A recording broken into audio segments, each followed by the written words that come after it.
మీరు పుట్టిన ముందుకి, మీరు కొట్టిన దెబ్బకి, మీరు వేసిన కాలు పంచర్కి జడ్జలకు అన్యాయం జరిగితే ఎవరినైనా కానీ నేను ఎదురుస్తున్నాను, మీరు చూస్తున్నారు. మొన్న కూడా అన్నారు మినిస్టర్లకు ఎక్కువ పోతుంది, మా ఎమ్మెల్యేలకు తక్కువ పోతుంది. ఎందుకంటే మమ్మల్ని ఎమ్మెల్యేలకు గెలిపిస్తేనే కదా మినిస్టర్లు సీఎం అయ్యేది.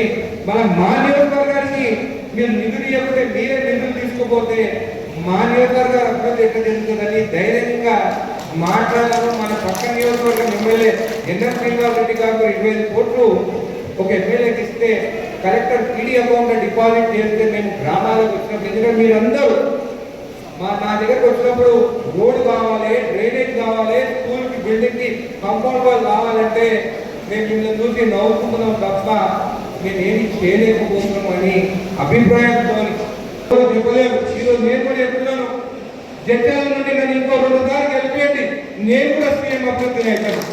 సాయం 2 సార్లు గెలిపేయండి, సాయం కూడా సీఎం అభ్యర్థి అవుతాడు. అంటే కాంగ్రెస్ పార్టీలో ఎవరికైనా కానీ అవకాశం వస్తుందని చెప్పి మీకు తెలియజేస్తున్నాను.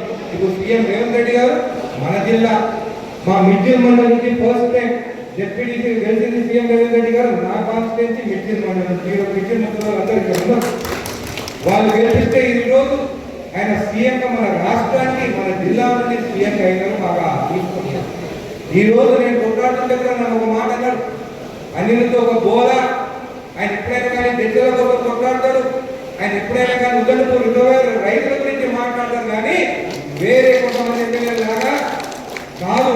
టీఆర్ఎస్ ఎమ్మెల్యేలు అయితే వాళ్ళు పోయి కాంట్రాక్టర్ల పైసలు అడుగుతారు. కానీ అనిరుద్ధ్ గాంధీ మన కాంగ్రెస్ పార్టీ వచ్చి మన కార్యకర్తల గురించి, రైతుల గురించి మాట్లాడారు.